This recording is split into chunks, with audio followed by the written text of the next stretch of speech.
मैं एक अल्कोहलिक हूँ, मेरा नाम जीवन है। ईश्वर की कृपा से और अल्कोहलिक्स अनोनिमस से जुड़े रहने के कारण आज के दिन मैंने शराब नहीं पी है और मैं खुश हूँ। मैं शराब को मिस नहीं करता हूँ। आज का विषय है रिकंस्ट्रक्शन, पुनर्निर्माण। अब अगर हम रिकंस्ट्रक्शन शब्द की तरफ जाएं तो हमको पुनर्निर्माण रिकंस्ट्रक्शन किस बात का करना है, किन किन बातों का करना है, किन किन चीजों का करना है। मेरी समझ में हमारे सारे संबंध, पारिवारिक, सामाजिक, सब टूट गए थे, भ्रष्ट हो गए थे, टूट गए थे, बिखर गए थे।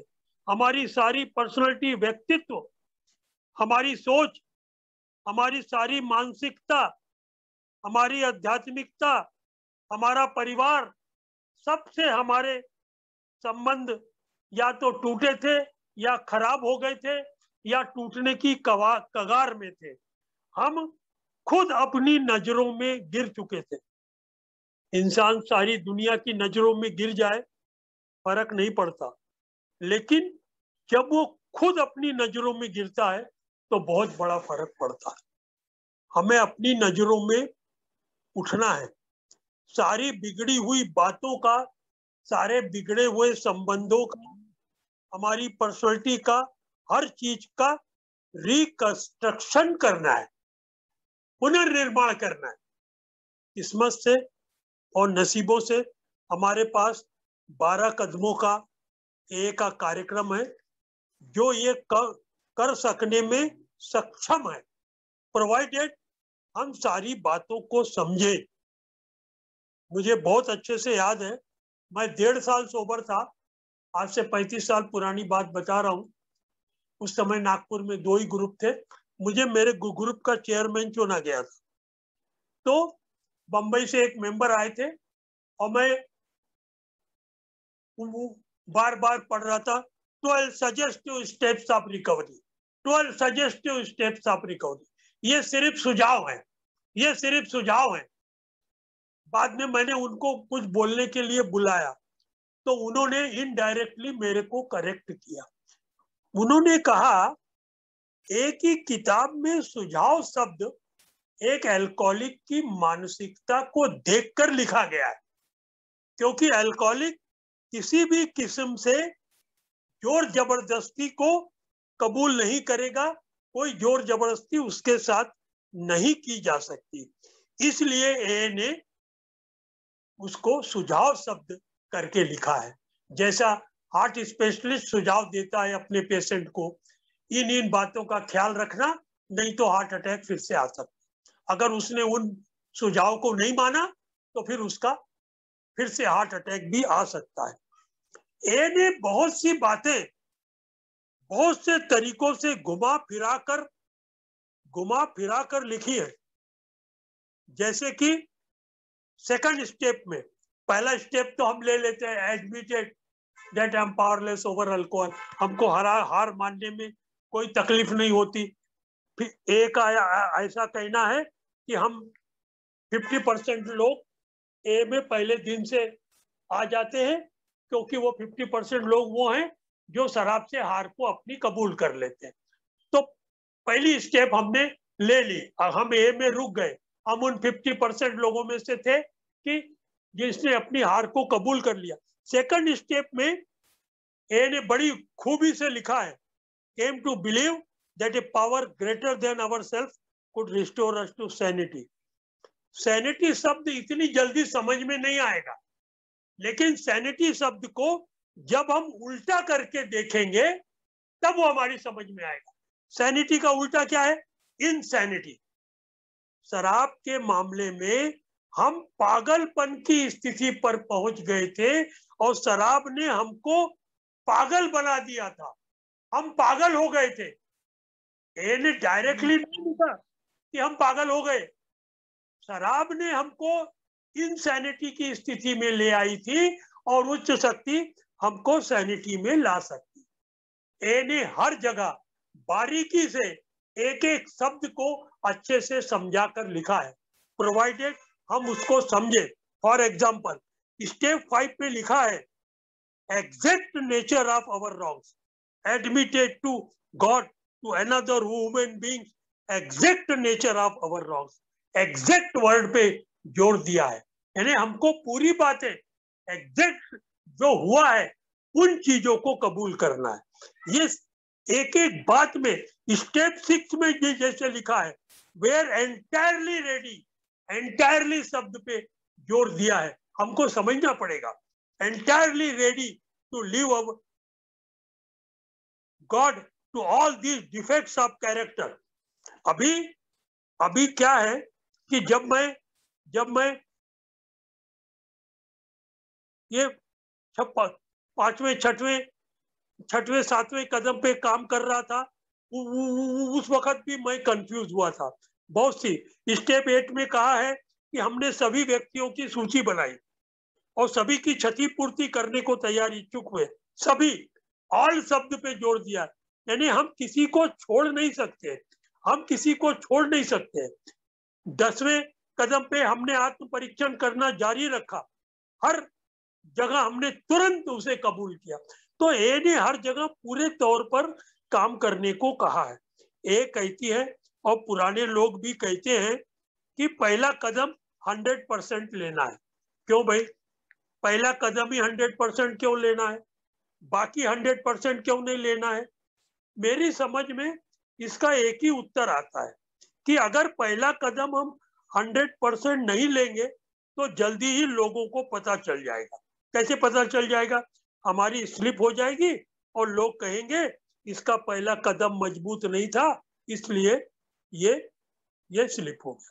बाकी कदम अगर 100% नहीं लिए तो हमारा काम तो चल जाएगा, पर लोगों को पता नहीं चलेगा कि हमने कौन सा कदम पूरे तौर पर नहीं लिया है। मगर हमको पता होगा, हम जानते हैं कि हमने किन किन कदमों पर कितनी कैंची मारी है। मैं अपना अनुभव बताना चाहता हूँ। बहुत पुरानी बात है, 30 साल मैंने चौथा 5वां कदम लिया।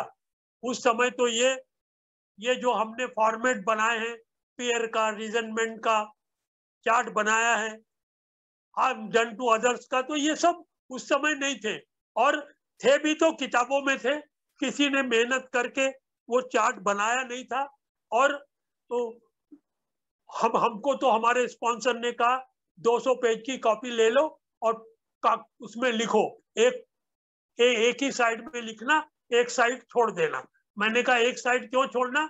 बोले 5th स्टेप स्पॉन्सर को कुछ उसमें प्रश्न लिखना है कुछ, या तुमको बाद में कुछ ऐड करना है तो काम में आएगा। मैंने किया, लिखा, लेकिन क्या हुआ कि चौथा 5वां कदम लेने के बाद भी मेरा सेटिस्फेक्शन नहीं हो रहा था, और मुझे लगता ही नहीं था कि मैंने चौथा 5वां कदम लिया।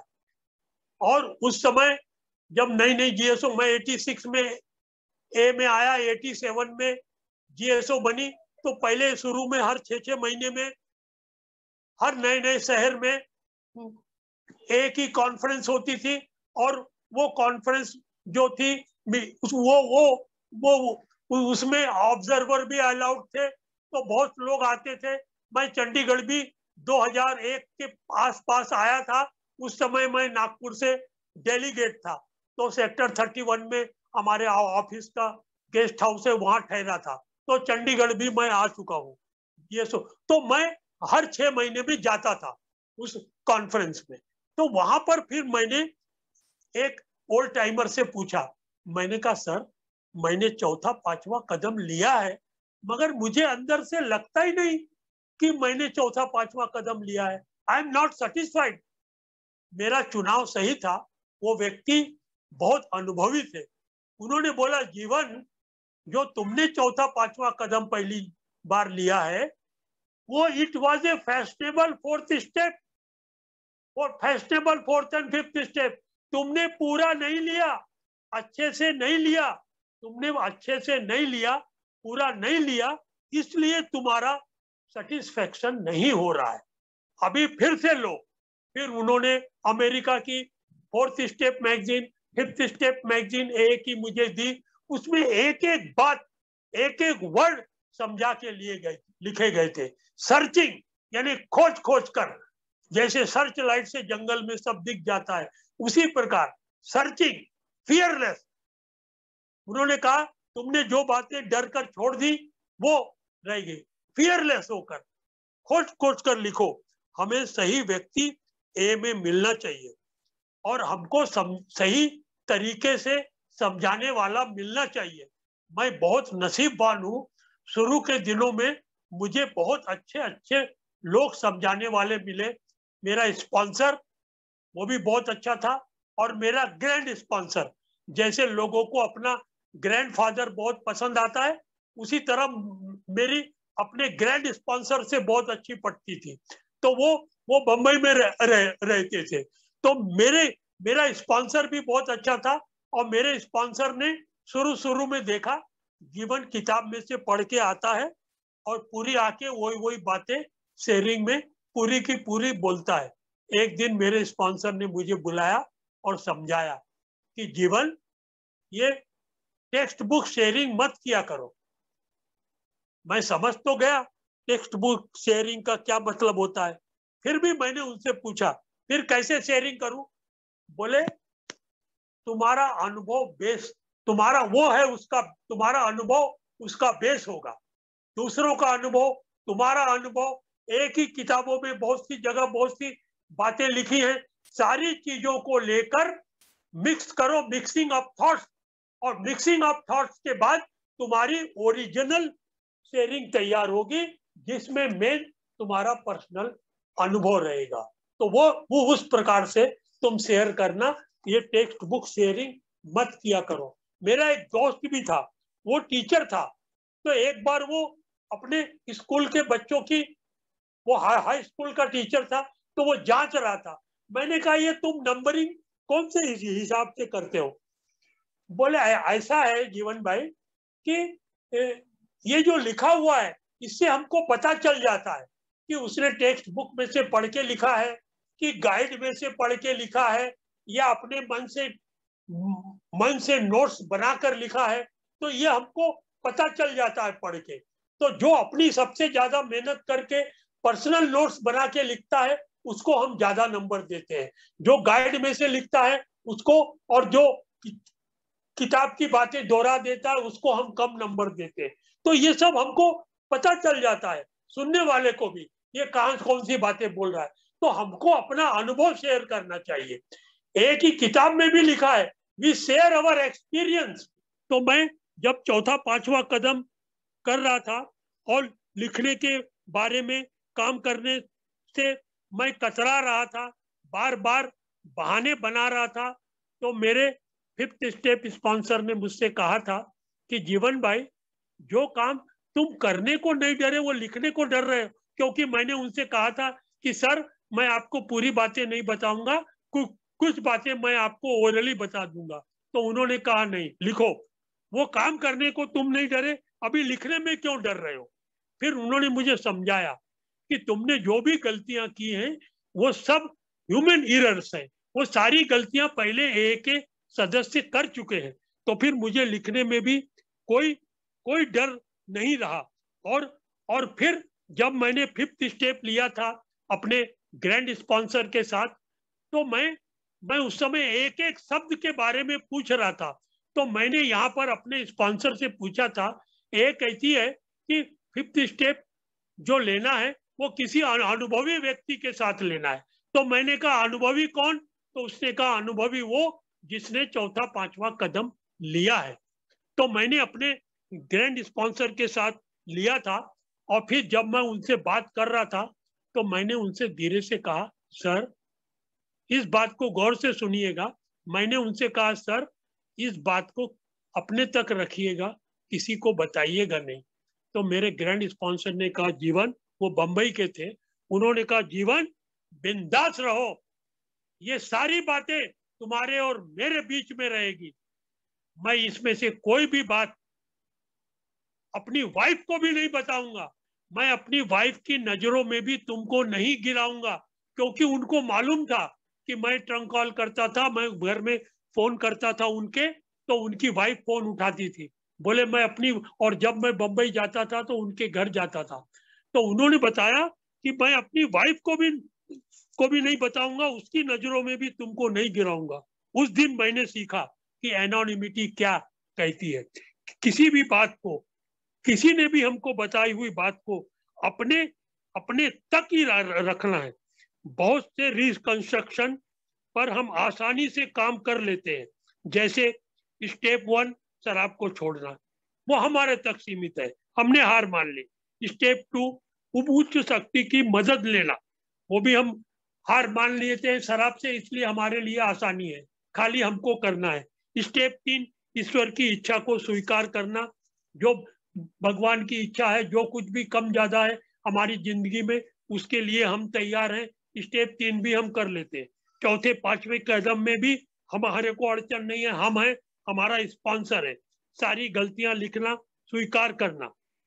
चरित्र के दोष 6वें 7वें कदम पे भी हम खुद हैं, अकेले हैं। चरित्र के दोषों को दूर करने के लिए ऊपर वाले से प्रयत्न करना। जब मैं 6वें 7वें कदम पे काम कर रहा था तो मैंने देखा कि एक जगह लिखा है डिफेक्ट्स ऑफ कैरेक्टर और एक स्टेप पे लिखा है शॉर्ट कमिंग्स। तो मैंने कहा ये दो शब्दों में फर्क क्या है? तो मैंने पूछा था फिर अपने ग्रैंड स्पॉन्सर से कि सर ये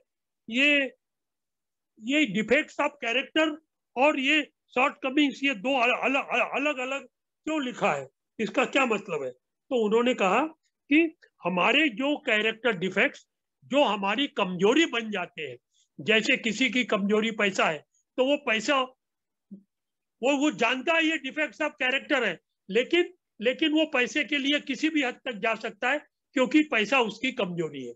अगर किसी की सेक्स कमजोरी है तो वो सेक्स के लिए वो उसको मालूम है ये डिफेक्ट ऑफ कैरेक्टर है, लेकिन वो उसकी कमजोरी बन जाता है और उसके लिए वो कुछ भी कर सकता है।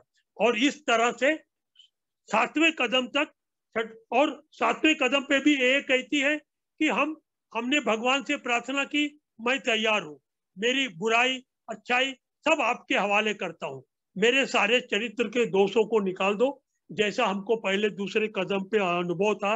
हमने अभी 7वें कदम तक, यहाँ तक हम अकेले हैं, हम हैं और हमारा स्पॉन्सर है, हम दोनों मिलके काम कर रहे हैं। असली डिफिकल्टीज उस समय आती है जब हम दूसरे के साथ अपने बिगड़े संबंधों को सुधारने का काम, रिकंस्ट्रक्शन करते हैं, प्रयत्न करते हैं। अभी क्या है, सारे प्रकार के एग्जाम्पल, बहुत से एग्जाम्पल एक ही किताबों में दिए गए हैं, कहाँ कहाँ पर हमने क्या क्या किया, बहुत सी बातें बहुत अच्छे से इंग्लिश में भी और हिंदी में भी, कहाँ कहाँ हमने किन लोगों के साथ क्या क्या किया है। इंग्लिश में भी बहुत अच्छा लिखा है और हिंदी में भी बहुत अच्छा लिखा है। मैं थोड़ा सा पढ़ता हूँ।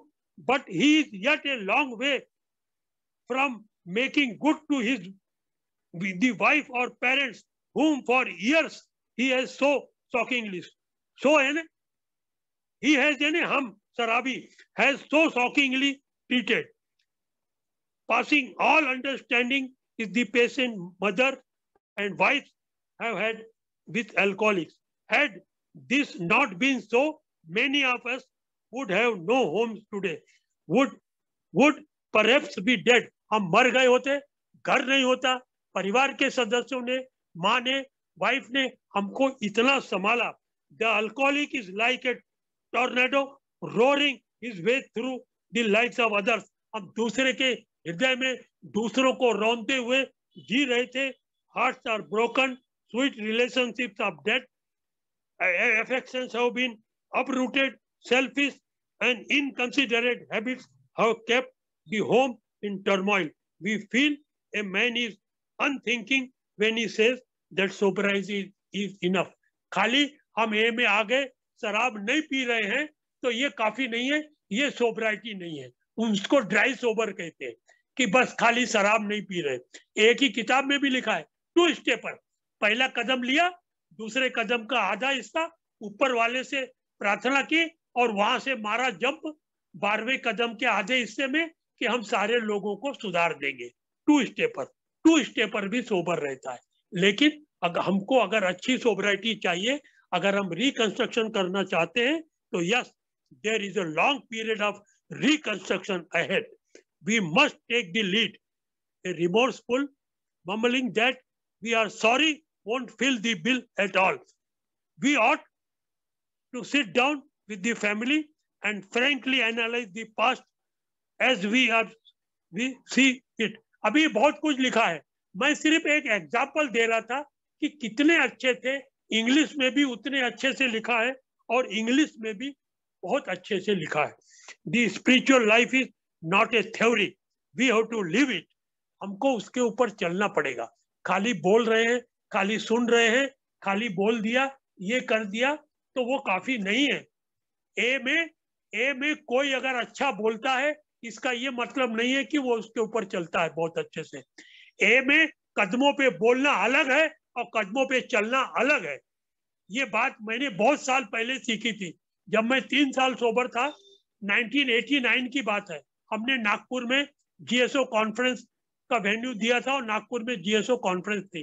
तो मैंने जो नागपुर के फाउंडर मेंबर्स थे उनसे कहा कि अनिल भाई आप शेयरिंग कीजिए ये इसके ऊपर, रिकवरी के ऊपर. बोले मैं नहीं करूंगा, तुम लोग फाउंडर मेंबर बोलते हो तो लोग बोलेंगे देखो फाउंडर मेंबर कोई बुला लिया बोलने के लिए, तो मैं नहीं करूंगा, मैं तुमको अच्छा स्पीकर देता हूं. और उन्होंने एक अच्छा स्पीकर दिया. तो मैं नया था, 3 साल सोबर. मैंने उनसे धीरे से पूछा, सर ये अच्छे से शेयरिंग करेगा ना? तो अनिल ने मुझसे कहा, जीवन ये शेयरिंग बहुत अच्छी करता है 12 कदमों पे, मगर 12 कदमों पे चलता है कि नहीं ये मैं नहीं जानता. तो ये हम ए में शेयर करना अलग है और 12 कदमों पे चलना अलग है.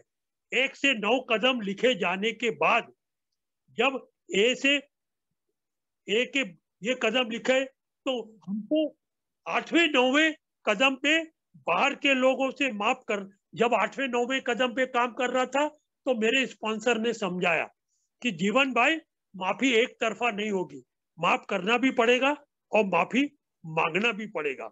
मैंने स्पॉन्सर से पूछा, सर पहले क्या करना पड़ेगा?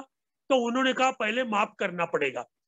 तो मैंने समझा, मन में सोचा शायद उन्होंने ऐसे ही कह दिया कि पहले माफ करना पड़ेगा. लेकिन मेरे को 3-4-5 महीने में ही समझ में आ गया कि किसी को माफ करना, अपने से गए गुजरे हुए इंसान को, अपने से स्टेटस में कम आदमी को, इलिटरेट आदमी को, जिसने हमारे साथ गलत व्यवहार किया है, उसको माफ करना कितना डिफिकल्ट है. तो ये मैंने सीखा. और फिर मैंने एक दिन, मेरे स्पॉन्सर ने मुझसे पूछा उसके प्रति जो तुम्हारा रिजनमेंट था उसका क्या हुआ? मैंने कहा मैं उस ग्रुप में नहीं जाता हूँ, मैं उन लोगों से बात नहीं करता हूँ, उन्होंने विश किया तो मैं जवाब नहीं देता हूँ, मगर मैं उन लोगों को माफ कर दिया. बोले फिर क्या खाक माफ किया तुमने? तुम तो पूरा रिजनमेंट दिमाग में पाले हुए हो. ये थोड़ा सा रिजनमेंट भी बढ़ जाएगा, जैसे 1 चम्मच दही पूरे पतीले को दही बना देगा, उसी तरह ये थोड़ा सा रिजनमेंट तुम्हारे को पूरे रिजनमेंट को वापस ले आएगा. सबके अनुभव अलग अलग है. एक ही किताबों में बहुत से एग्जाम्पल देकर समझाया गया है और कई प्रकार से वो है. और स्टेप 9 में भी कहा है हमने बड़े केयरफुल होकर माफी मांगनी है. दूसरों को दुखी करके, डिस्टर्ब करके हमें मन की शांति नहीं पानी है. इस बात का ख्याल रखना पड़ेगा. परिवार के सदस्यों से माफी मांगना बड़ा आसान था, भाई बहनों से माफी मांगना बहुत आसान था, माँ से माफी मांगना बहुत आसान था. रात को मेरी वाइफ जल्दी सो जाती थी, माँ में और मैं टीवी देखते थे, माँ सोफे पे बैठी थी और मैं उनके पैर के पास बैठ के रो रो के मैंने उनसे माफी मांगी. मेरे स्पॉन्सर ने कहा था एपिसोड वाइज माफी मांगना, तो मैंने एक एक एपिसोड याद कर करके माँ से माफी मांगी. मैंने कहा मुझे माफ कर दो माँ, मैंने आपके जेवर बेच दिया. तो उन्होंने कहा क्या हुआ बेटा, फिर तूने ही तो सब कुछ किया, बहनों की शादी भी तो तूने ही किया, तूने ही तो खरीदा. कोई बात नहीं बेटा, तेरे ऊपर कोई नहीं था तुझे रोकने वाला, तेरे पिताजी नहीं थे, तू बिगड़ गया था, लेकिन तू अब सुधर गया है, मैंने तेरे को माफ कर दी. माँ से माफी मांगना आसान हो गया है. वाइफ से माफी मांगने के लिए मेरे स्पॉन्सर ने कहा एपिसोड वाइज माफी मांगना। मैंने अपने वाइफ से माफी मांगना शुरू किया, एक एक एपिसोड याद कर करके पहले दिन माफी मांगा, और उसके बाद वो बोली बस बस हो गया, अभी अभी कल बात करेंगे, वो सो गई। तो उसके बाद दूसरे दिन मैंने फिर शुरू किया। मैंने कहा तेरे मायके में माँ के सामने मारा था, उसकी माफी मांगता हूँ। मैंने तेरे सिर के बाल घसीट के दारू के नशे में घसीटा था, मैं उसकी माफी मांगता हूँ। मेरी वाइफ ने बोला ये रोज रोज का नाटक काय को कर रहे, रोज रोज काय को वही वही बातें कर रहे, रोज रोज का नाटक बंद करो। ये मैंने आपको माफ कर दी। मैं अपने स्पॉन्सर के पास गया, मैंने कहा आप कहते हो एपिसोड वाइज माफी मांगो, और मेरी वाइफ करती है ये तुम नाटक रोज रोज का नाटक बंद करो, तो भाई मैं क्या करूं। मेरे स्पॉन्सर ने कहा जीवन भाई तुम भी करेक्ट, ए भी करेक्ट, तुम्हारी वाइफ भी करेक्ट, तुम्हारे माफी मांगने में नाटकीयता ज्यादा होगी, इसलिए तुम्हारी वाइफ ऐसा कह रही है। अब थोड़ा नाटक बंद करो, और अब तुम्हारा जो ये है, तुम्हारी जो माफी है, तुम्हारा जो ये तुमको भरपाई करना है, वो इन एक्शन करो।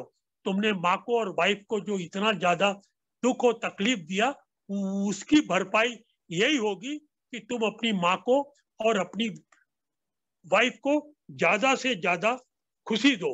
और इस कदम पे मैं काम करता रहा। एक और छोटा सा एग्जांपल है, मैं एक पीने के दिनों में क्लब में भी जाता था, रमी भी खेलता था, और पी के दारू खेलता था, तो मेरी आवाज भी तेज, टेबल पे लोगों से मैं लड़ता था। तो एक सज्जन थे, व्यापारी थे, मुझे बाद में मालूम पड़ा कि वो LLB भी थे, M.Com LLB थे, MA LLB थे, मैं सिर्फ M.Com था।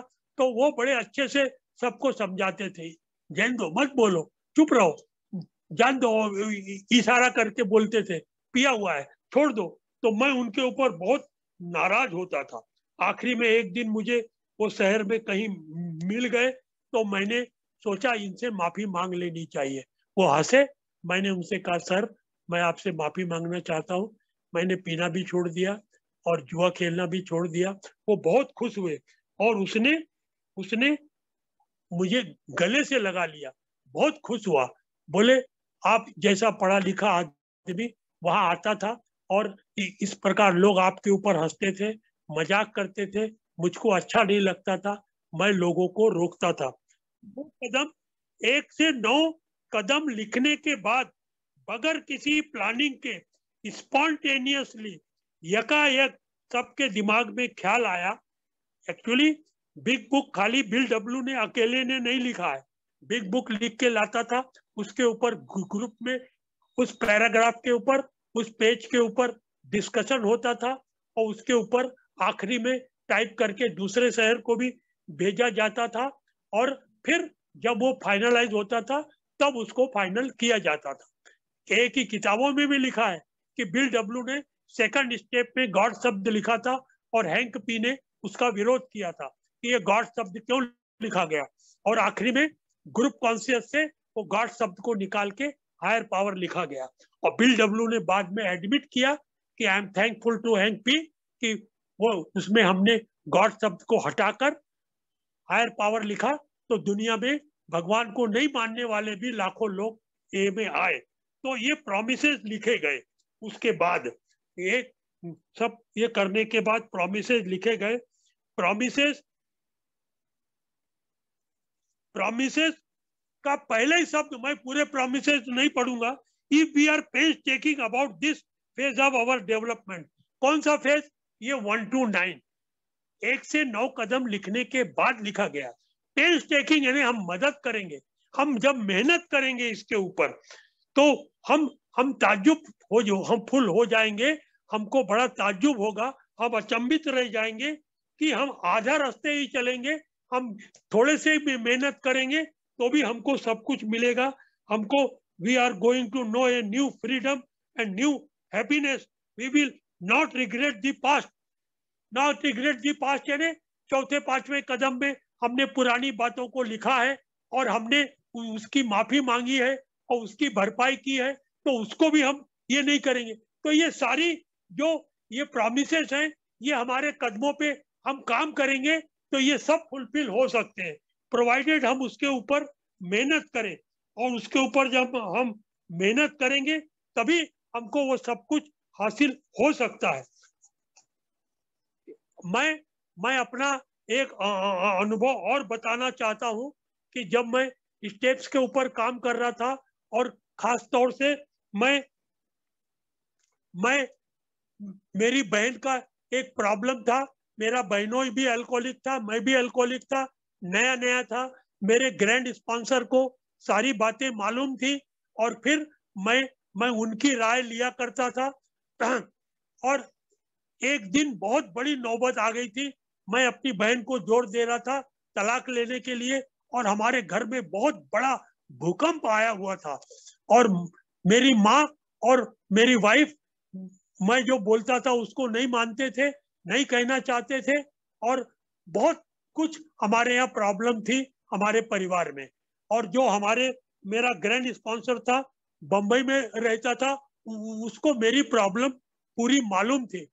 तो जो लोग पुराने जमाने के होंगे उनको मालूम है कि पुराने जमाने में ट्रंक कॉल बुक करना पड़ता था, और ये मोबाइल वगैरह नहीं थे। तो मैंने रात को 9 बजे ट्रंक कॉल बुक करता था, और मैंने रात को 9 बजे ट्रंक कॉल बुक किया, क्योंकि रात को 9 के बाद हाफ रेट में वो ट्रंक कॉल से बात होती थी।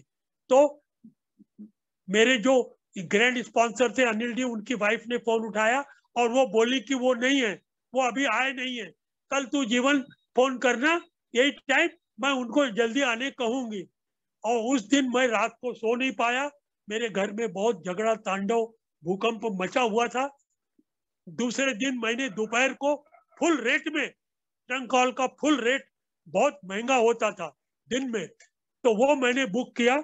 उसमें एक फैसिलिटी थी पीपी, पर्सन प्रेजेंट। अगर वो पर्सन प्रेजेंट है तो ये ट्रंक कॉल लगता था, तो वो लग गया। मैंने कहा अनिल जी, मेरे को एक मार दो टुकड़े करना है, मेरे को निर्णय लेना है। मेरे घर का प्रॉब्लम आप जानते हो, वो प्रॉब्लम बहुत बढ़ गया है। मेरा बहनोई बहुत तमाशे कर रहा है। मैं अपनी बहन को, मेरे अनिल ने कहा जीवन रुक जाओ, रुक जाओ, ज्यादा मत बोलो, तुमको जो निर्णय लेना है लो, बस एक ही बात का ख्याल रखना, निर्णय वो लेना जो लेने के बाद तुमको दुख ना हो, निर्णय वो लेना जो निर्णय लेकर तुमको डर ना लगे, निर्णय वो लेना जो लेकर तुमको खुशी हो, निर्णय वो लेना जो लेने के बाद तुमको रात को नींद आए, निर्णय वो लेना जो लेने के बाद तुमको ग्लानि ना हो। तो अभी तुम घर जाओ और अपनी वाइफ और माँ के साथ बैठकर डिसीजन लो, इन सारी बातों का ख्याल रखो, और फिर अगर तुम डिसीजन नहीं ले पा रहे हो तो रात को फोन करना, फिर अपन बात करेंगे। मैं गया, और उस दिन मैंने इन सारी बातों का ख्याल रखा कि मैं वही निर्णय लूंगा कि जिसमें मुझे दुख नहीं होगा, जिसमें मुझे डर नहीं लगेगा, जिसमें मुझे खुशी होगी, जिसमें मुझे रात को नींद आएगी, और जो निर्णय लेने के बाद मुझे ग्लानि नहीं होगी। उसी दिन से आज मोर देन 30 इयर्स हो गए, मैं कोई भी निर्णय लेने के पहले इस प्रकार, इस फार्मूले पे उसको टेस्ट करता हूं, और फिर वही निर्णय लेता हूं। बरसों बाद मेरी समझ में आया कि 1 के 12 कदम भी हमारी यही मनोदशा, यही मानसिक स्थिति ला सकते हैं। और यदि हम 12 कदमों के नक्शे कदम पर चलेंगे और सही निर्णय लेकर चैन से सोबराइटी का आनंद हम ले सकते हैं। हमको कई प्रकार की सोबराइटी चाहिए। हमको मल्टीफोल्ड सिकनेस से हम ये है, हमको sobriety of body, sobriety of mind, sobriety spiritual sobriety, हमको सब तरफ रिकंस्ट्रक्शन करना है। हमको बॉडी के तरफ से मेंटली, स्पिरिचुअली, हमको इमोशनल रिकंस्ट्रक्शन चाहिए, हमको फाइनेंशियल रिकंस्ट्रक्शन चाहिए। हम हर जगह कमजोर हैं, हम हर जगह पर हमको स्पिरिचुअल रिकंस्ट्रक्शन करना है, हर जगह पर हमको सोबराइटी चाहिए, रिकंस्ट्रक्शन है, हमको मेहनत करनी है। 1 के 12 कदम हमको हमारे चार्ज है, इसलिए हर धरातल पर रिकंस्ट्रक्शन की जरूरत है। हमको एक के बताए हुए रास्ते पर, कदमों पर चलना है, समझना है, समझाना है। समझाना है इसलिए मैं बोल रहा हूँ कि मेरा जो वो दोस्त था लेक्चरर, वो जूनियर कॉलेज में पढ़ाता था, जूनियर हाई स्कूल में था, तो उसने बोला था जीवन, कोई चीजों को जब तुम पढ़ाना शुरू करते हो तब तुम उस चीज को अच्छे से समझते हो, उस चीज को अच्छे से पढ़ते हो। इसलिए कोई चीज अगर तुम अच्छे से समझना चाहते हो तो वो चीज लोगों को पढ़ाना समझाना शुरू कर दो, तो तुम फिर अच्छे से उसको पढ़ोगे। तो इसलिए हमको पढ़ना है, 12 कदमों पे चलना है, समझना है, समझाना है, तभी हम एक ही इस सोब्राइटी का आनंद ले पाएंगे। रिकंस्ट्रक्शन हमारा रोज चलता रहेगा, रिकंस्ट्रक्शन हमारा रोज रोज हमको भरपाई करनी है। 12 कदमों पे हमको रोज चलना है, रोज हमको अपनी गलती माननी है, हर जगह पर हमको झुकना सीखना पड़ेगा, अपनी इन्वेंट्री लेना, स्पॉट इन्वेंट्री लेना पड़ेगा। 10वां कदम क्या है? 1 से 9 कदम का रिपीटेशन है कि 1 से 9 कदम हमको रोज के रोज लेना है।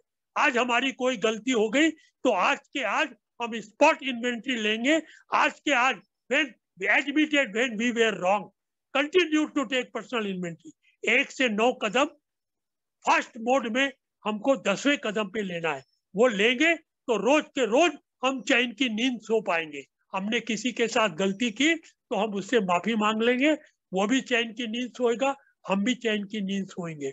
अगर किसी ने हमारे साथ गलत किया है तो हम उसको ईश्वर की इच्छा समझ के माफ करेंगे, 8वें 9वें कदम के हिसाब से माफ करेंगे। 9वें कदम पे ए ने ये भी समझाया हमको केयरफुल रहना है। माफी मांगने में एक एल्कोहलिक अति उत्साही होता है, बहुत ज्यादा अति उत्साही होता है, तो अति उत्साह में हम कोई ऐसी गलती ना कर बैठे कि हम अपने पुराने रिलेशनशिप को लेकर अपनी वाइफ को बता दें और उसको लेके हमारी वाइफ, हमारी पारिवारिक जिंदगी बर्बाद हो जाए। ये भी हम नहीं कर सकते। किसी के साथ हमारे गलत संबंध थे तो उसको भी जाके हम उसके घर में भी नहीं बोल सकते कि हम माफी मांगने आया हूं, हम उसके परिवार में भी जहर नहीं घोल सकते। तो ए ने बारीकी से छोटी छोटी बातों का ध्यान रखा है और 9वें कदम पे भी ये समझाया है कि माफी मांगने में हमको अति उत्साही होने की जरूरत नहीं है, हमको सोच समझ के माफी मांगनी है। कई बार हमारे लिए चुप रहना जरूरी है, कई बार हमको मौका तलाशना जरूरी है, कई बार लिखकर माफी मांगना है।